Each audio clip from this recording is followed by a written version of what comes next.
Welcome to icon India. Icon India ఏపీపీఎస్సీలో group 2 రాయబోతున్నటువంటి అభ్యర్థులకి సంబంధించి స్క్రీనింగ్ టెస్ట్ కోసం ఎక్స్క్లూజివ్గా చాప్టర్ వైజ్ ఎగ్జామ్ సిరీస్ని అందించడం జరుగుతూ ఉంది.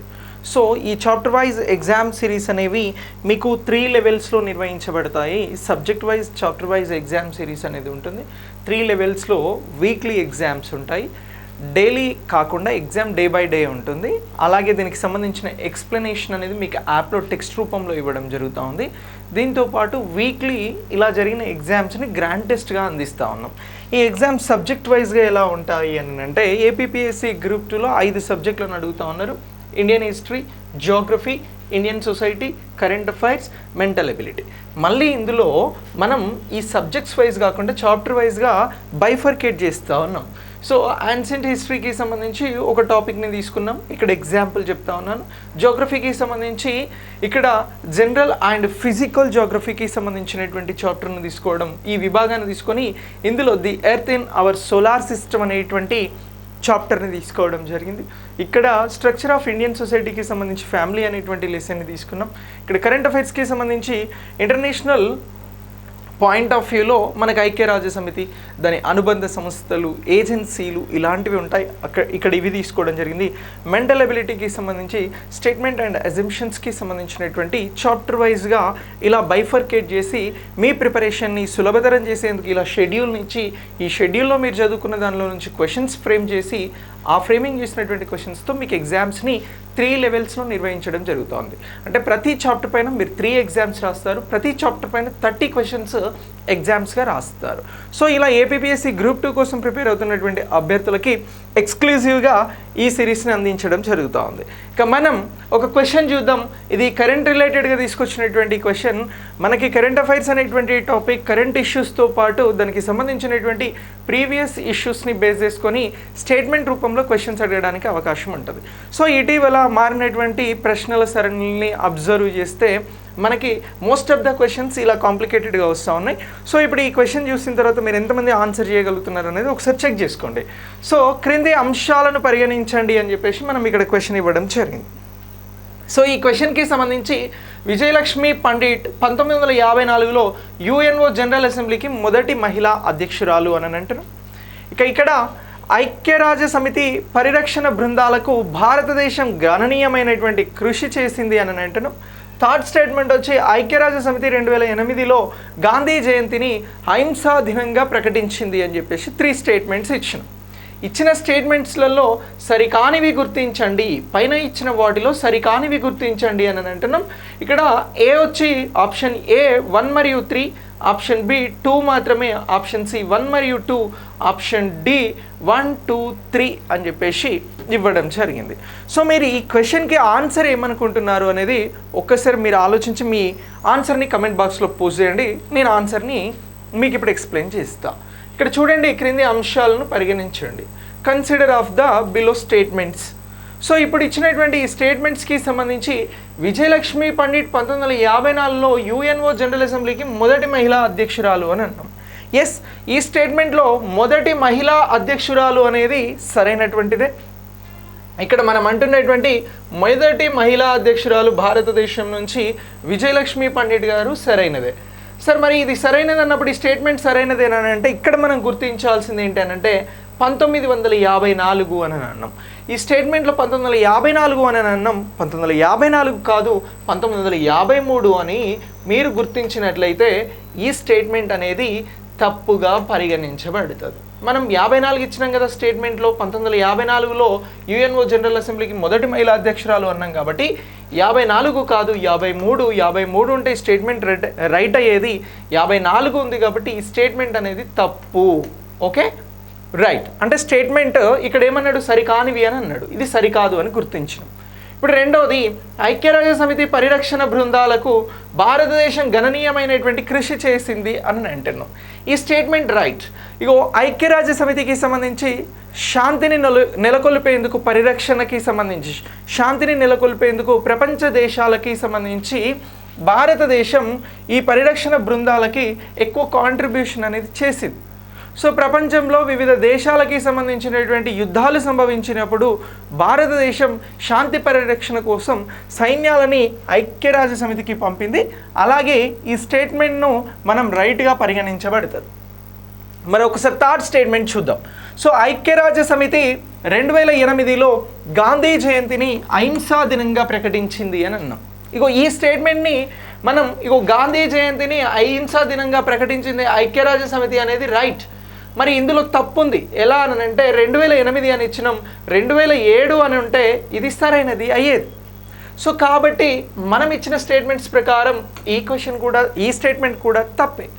సో ఇప్పుడు ఇందులో సరైనది ఏంటి అని అంటే 2, సరికానిది ఏమిటి అని అంటే 1 మరియు 3. సో మనం సరికానివి అన్నాం కాబట్టి 1 మరియు 3 అనేది ఈ క్వశ్చన్కి సంబంధించినటువంటి రైట్ ఆన్సర్గా గుర్తుంచుకోవాలి. ఓకే, ఒకవేళ సరైనది అని అంటే 2 మాత్రమే సరైనది అయ్యేది, అప్పుడు బి అయ్యేది. కానీ మనం క్వశ్చన్లో ప్రాపర్గా అడిగింది సరికానివి. సో 1 మరియు 3 అంటున్నాం. Option A is the right answer అని చెప్పేసి గుర్తించాల్సి ఉంటుంది.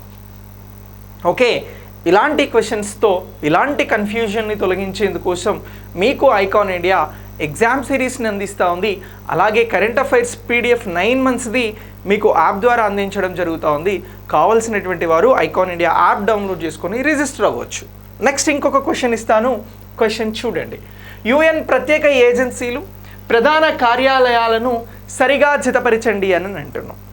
సో ఇప్పుడు యుఎన్కి సంబంధించినటువంటి ప్రత్యేకమైనటువంటి ఏజెన్సీలను మనం ఇక్కడ ఇవ్వడం జరిగింది. ఐక్యరాజ్య సమితికి అనుబంధంగా ఉండేటువంటి ఏజెన్సీలు food and agriculture organization London, international civil aviation organization Geneva, international labour organization Montreal, అంతర్జాతీయ మ్యారిటైమ్ ఆర్గనైజేషన్ రోమ్ అని చెప్పేసి ఇవ్వడం జరిగింది. సో ఈ ఇచ్చినటువంటి స్టేట్మెంట్స్కి సంబంధించి అంశాలకి సంబంధించి మనం ప్రాపర్గా వీటిని మ్యాచ్ చేయాల్సి ఉంటుంది. జతపరచమని అడిగినాం. ఇలాంటి క్వశ్చన్స్ కూడా మీకు ఎగ్జామ్స్లలో ఫైనల్ ఎగ్జామ్స్లలో ఎక్కువగా అడుగుతూ ఉన్నారు. ఇలా చదువుకుంటే అంటే ఇది ఒకటే క్వశ్చన్ మనం ఇక్కడ అడిగినాం, కానీ ఇందులో 4 క్వశ్చన్లు అంటే మొత్తం 4 క్వశ్చన్స్ ఉన్నాయి. ఇంతకుముందు అడిగిన క్వశ్చన్లో 3 క్వశ్చన్స్ ఇన్బిల్ట్ అయి ఉన్నాయి. సో ఇలా మనం ఒక క్వశ్చన్ని ప్రాపర్గా ఆన్సర్ చేయాలంటే మినిమం 3 నుంచి 5, 6 కొన్ని సందర్భాలలో 7, 8 అంశాల మీద మనకి ప్రాపర్గా పట్టు అవగాహన అనేది ఉండాల్సి ఉంటుంది. సో ఈ పాయింట్ ఆఫ్ వ్యూలోనే చదివితే మనం ఎగ్జామ్ని సక్సెస్ అవ్వడానికి అవకాశం ఉంది. సో ఇప్పుడు ఈ క్వశ్చన్ని మనం ఒకసారి ప్రాపర్గా జతపరుచుదాం. So food and agriculture organization అనేది మనకి ఎక్కడ ఉంటుంది అని అంటే రోమ్లో ఉంటుందండి. సో ఇటీవల ఇయర్ ఆఫ్ మిల్లెట్స్ ఇయర్గా ప్రకటించడం జరిగింది. 2023 ప్రకటించింది ఎవరు అని అంటే UNO. సో UNOకి సంబంధించి ఈ తీర్మానాన్ని ప్రకటించేందుకు ఐక్యరాజ్య సమితికి జనరల్ అసెంబ్లీ ఉంటుంది. ఆ జనరల్ అసెంబ్లీలో ఆమోదం పొందింది. అలా ఆమోదం తెలిపేందుకోసం ఈ రెజల్యూషన్ని ఫార్వర్డ్ చేసింది ఎవరు అని అంటే ఫుడ్ అండ్ అగ్రికల్చర్ ఆర్గనైజేషన్ 2023ను ఇంటర్నేషనల్ ఇయర్ ఆఫ్ మిల్లెట్గా ప్రకటించేందుకు తీర్మానాన్ని రెజల్యూషన్ని ఫార్వర్డ్ చేయడం జరిగింది యునైటెడ్ నేషన్స్ ఆర్గనైజేషన్ అసెంబ్లీకి, జనరల్ అసెంబ్లీకి. సో ఇప్పుడు ఈ ఫుడ్ అండ్ అగ్రికల్చర్ ఆర్గనైజేషన్ ఎక్కడ ఉంటుంది అని అంటే మనకు రోమ్ నగరంలో ఉంటుంది, ఇటలీ రోమ్లో ఉంటుంది. ఓకే, సో ఇప్పుడు international year of millets programme అనేది ఎక్కడ ప్రారంభమైంది అని అంటారు. అప్పుడు మనం రోమ్ నగరంలో ఫుడ్ అండ్ అగ్రికల్చర్ ఆర్గనైజేషన్లో ప్రారంభమైంది. ఇది 2022 డిసెంబర్లో ప్రారంభమైంది అనేటువంటి అంశాన్ని గుర్తుంచుకోండి. దీని మీద ప్రశ్న రావడానికి అవకాశం ఉంటుంది. సో ఇక next international civil aviation organization అని అన్నాం. ఈ సివిల్ ఏవియేషన్ ఆర్గనైజేషన్కి సంబంధించింది మనకి ఇక్కడ ఉంటుందండి, మాంట్రియాల్లో ఉంటుంది. ఇది కెనడాలో. ఇది ఎక్కడ అని అంటున్నాం? కెనడా అని అంటున్నాం. సో ఇది ఎక్కడ అని అన్నాం? ఇటలీ అని అన్నాం. అలాగే నెక్స్ట్ మనకి ఇంటర్నేషనల్ లేబర్ ఆర్గనైజేషన్ ఎక్కడున్నది అని అంటే ఇంటర్నేషనల్ లేబర్ ఆర్గనైజేషన్ జెనీవాలో ఉందండి. సో ఇది స్విట్జర్లాండ్లో ఉంటుంది. ఎక్కడ ఉంది? జెనీవా అంటే స్విట్జర్లాండ్లో ఉంది, ఇక్కడ ఉన్నది అని చెప్పేసి గుర్తుంచుకోవాలి. ఇంటర్నేషనల్ లేబర్ ఆర్గనైజేషన్ ఇవన్నీ ఐక్యరాజ్య సమితికి అనుబంధంగా పనిచేసేటువంటి ప్రత్యేక ఏజెన్సీ. ఇక నెక్స్ట్ అంతర్జాతీయ మ్యారిటైమ్ ఆర్గనైజేషన్ మిగిలింది మనకి లండన్, కాబట్టి లండన్లో ఉంది. దీన్నే మనం UK అని అంటాం కదా, యునైటెడ్ కింగ్డమ్ అని అంటాం. సో ఇలా ఇగో ఈ అంశాలు సరిగా జతపరిచినాం. మనకి ఫుడ్ అండ్ అగ్రికల్చర్ ఆర్గనైజేషన్ ఉన్నది రోమ్ నగరంలో, ఇగో 4 ఇక్కడ ఉన్నది. సో ఇక 4 రిమైనింగ్ దేంట్లో లేదు కాబట్టి ఆన్సర్ వచ్చి మనకి ఇక్కడ 4 అని చెప్పేసి గుర్తుంచుకోవాల్సి ఉంటుంది. ఏది అని అంటున్నాం, 4 is the right answer. Okay right. ఇక నెక్స్ట్ మరొక క్వశ్చన్ చూడండి, అంతర్జాతీయ న్యాయస్థానంను పరిగణించండి అని అన్నాం. దీన్ని ఇంటర్నేషనల్ కోర్ట్ ఆఫ్ జస్టిస్ అని అంటాం. ఏమంటాం? ఇంటర్నేషనల్ కోర్ట్ ఆఫ్ జస్టిస్ అని అంటాం. Consider of the international court of justice అని చెప్పేసి ఇక్కడ మనం క్వశ్చన్ ఫ్రేమ్ చేసుకోవడం జరిగింది. దీనికి సంబంధించి స్టేట్మెంట్ లెవెల్లో క్వశ్చన్ ఇచ్చినాం. అంతర్జాతీయ న్యాయస్థానం స్విట్జర్లాండ్లోని హేగ్లో ఉన్నది అని అంటున్నాం. ఇక నెక్స్ట్ ఇందులో యుఎన్ మొత్తం సభ్య దేశాలు సభ్యులుగా ఉంటాయి అని అంటున్నాం. అలాగే అంతర్జాతీయ చట్టాలకు అనుగుణంగా వివాదాలను పరిష్కరిస్తారు అని అంటున్నాం. సో ఇప్పుడు ఇచ్చిన 3 స్టేట్మెంట్స్లో సరైనవి విచ్ ఈజ్ కరెక్ట్ అని అడుగుతా ఉన్నాం. సరైనవి ఏమిటి అని చెప్పేసి క్వశ్చన్ అడుగుతా ఉన్నాం. 1 మాత్రమేనా, 2 మాత్రమా, 2 మరియు 3, 1, 2 మరియు 3? మీ ఆన్సర్ని మీరు కమెంట్ బాక్స్లో ఒకసారి పోస్ట్ చేయండి జెన్యూన్గా. దీనికి సంబంధించిన ఎక్స్ప్లెనేషన్ నేను ఇస్తాను. ఇక మనం అలాగే ఈఓ సిడిపిఓకి సంబంధించినటువంటి ఆన్లైన్ ఆఫ్లైన్ క్లాసెస్ని, దీంతో పాటు మీకు ఏపీపీఎస్సికి సంబంధించినటువంటి లైవ్ క్లాసెస్ని కూడా ఐకాన్ ఇండియా అందిస్తూ ఉంది. దీనికోసం మీరు ఐకాన్ ఇండియా యాప్ని డౌన్లోడ్ చేసుకొని జాయిన్ అయితే సరిపోతుంది. ఎక్స్క్లూజివ్గా ఇప్పుడు ఆంధ్రప్రదేశ్ రాష్ట్రానికి సంబంధించి చాప్టర్ వైజ్ ఎగ్జామ్స్ను అందిస్తున్నటువంటి ఏకైక సంస్థ ఐకాన్ ఇండియా. మీరు ఐకాన్ ఇండియా ద్వారా ఈ ఎగ్జామ్ సిరీస్ని పొందవచ్చు. ఒక్కసారి ఎక్స్ప్లెనేషన్ని చూద్దాం. అంతర్జాతీయ న్యాయస్థానము అని అన్నాం, international court of justice. So ఇది అంతర్జాతీయ న్యాయస్థానం స్విట్జర్లాండ్లోని హేగ్లో ఉన్నది అని అంటున్నాం. సరే, ఇప్పుడు మనకి 3 రైటే అన్నట్లు కనబడుతూ ఉన్నాయి. కానీ చూడండి, ఇక్కడ ఫస్ట్ స్టేట్మెంట్ని ఒక్కసారి మీరు నిశితంగా పరిశీలిస్తే అంతర్జాతీయ న్యాయస్థానం స్విట్జర్లాండ్ హేగ్లో ఉన్నది అని అన్నాం. ఉన్నది హేగ్లో రైటే, కానీ స్విట్జర్లాండ్ కాదు, నెదర్లాండ్స్. ఓకే, ఇక్కడ చాలామంది ఆన్సర్ని మిస్టేక్ చేయడానికి అవకాశం ఉంటుందండి. సో నెదర్లాండ్ హేగ్లో ఉంది అని చెప్పేసి గుర్తించాలి. సో కాబట్టి ఈ స్టేట్మెంట్ రాంగ్. ఓకే, ఇక రెండో స్టేట్మెంట్ చూడండి, ఇందులో యుఎన్ మొత్తం సభ్య దేశాలు సభ్యులుగా ఉంటారు అని అన్నాం. ఎస్, ఇది రైట్ స్టేట్మెంట్. మొత్తం యుఎన్లో 193 సభ్య దేశాలు ఉన్నాయి. ఇవన్నీ కూడా ఇంటర్నేషనల్ కోర్ట్ ఆఫ్ జస్టిస్లో సభ్యులుగా ఉంటాయి.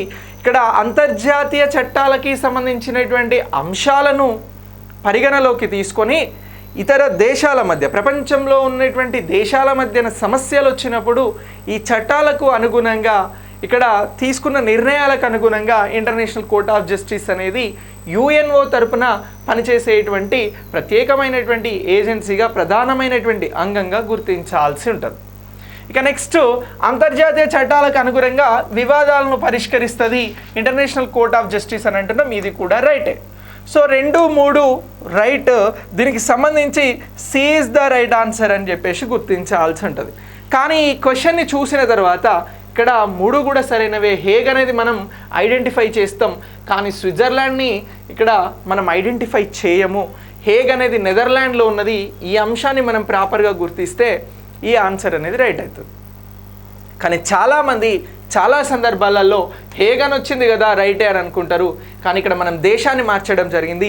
ఇగో ఇలాంటి తప్పులు కూడా మనం ఫైనల్ ఎగ్జామ్లో చేయకుండా ఉండేందుకు చాప్టర్ వైజ్ ఎగ్జామ్ సిరీస్ అనేది మీకు అత్యంత ఎక్కువగా ఉపయోగపడుతుంది. మీరు ఏమాత్రం నెగ్లెక్ట్ చేయకుండా చాప్టర్ వైజ్ ఎగ్జామ్ సిరీస్ని తీసుకొని క్వశ్చన్స్ని బాగా ప్రాక్టీస్ చేయండి. మీకున్నటువంటి ఎగ్జామ్, ఫైనల్ ఎగ్జామ్ని ఈజీగా అచీవ్ చేయడానికి ఇది ఒక మార్గంగా ఉంటుంది.